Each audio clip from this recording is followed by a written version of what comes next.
çalışan arasında ayrımcılık yaptığı. Yani bilmiyor, bilmeyen yok.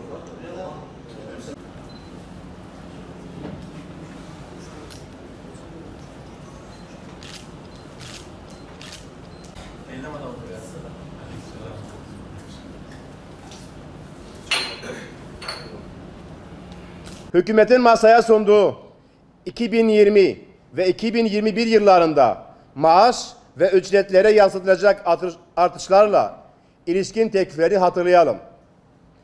2020 için %3.5 artı %3, 2021 için %3 artı 2.5. Bu oranlar hükümetin açıkladığı ekonomik hedeflere uygun değil. Bu oranlar hükümet tarafından dikkate alınacak enflasyon tahminleri ve beklentileriyle uyumlu değil. Siyasi irade teklifin eksiklerini ve hatalarını bir an önce gidermelidir. Hükümetin ilk teklifinin 2020 ve 2021 için sırasıyla Merkez Bankası'nın beklentilerin anketinde %13.9 ve %9.5 oranları dikkate alınarak şekillenmesi ve masaya getirilmesi gerekirdi. Diğer taraftan toplu pazarlık masası sadece maaş ve ücret zamlarıyla sınırlı bir pazarlık masası değil. Masada haklar, sosyal hak ve yardımlar, özlük haklar ve çalışma şartları da pazarlığın kapsamında değerlendiriliyor.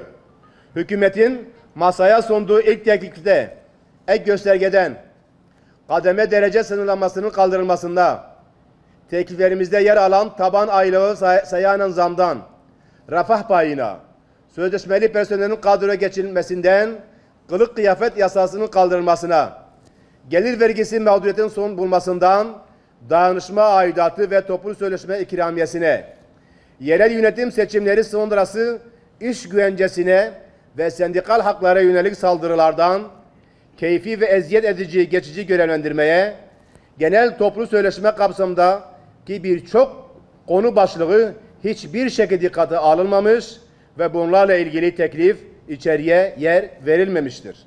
Zira bu teklif içerdiği oranlar boyutuyla yetersizlikle ve adaletsizlikle mağluldur. Bu teklif refahı tabana yayma, geliri dağılımında adaleti sağlama açısından mağluldur. Bizler kamu görevlilerinin standartını yükseltecek, dertlerini küçültüp bitirecek teklif beklerken karşımıza çıkan teklif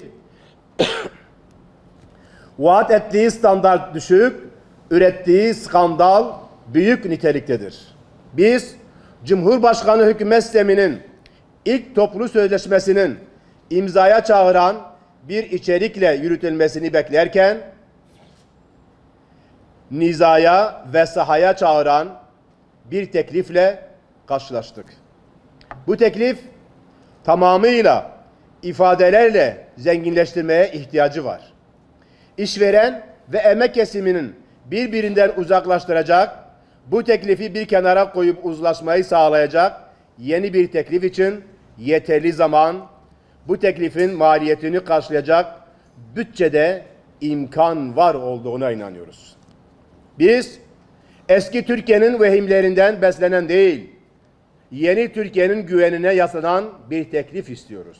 Diğer taraftan ilimizde parti yöneticilerinin, belediye başkanlarının, özellikle iktidar partisine mensup milletvekillerinin toplu sözleşme noktasında sorumluluk almalarını, hükümet kanadına yönelik baskı ve beklenti iradesi oluşturmak noktasında bizlerle birlikte hareket etmeleri çağrısında bulunuyoruz. Teşekkür ediyoruz.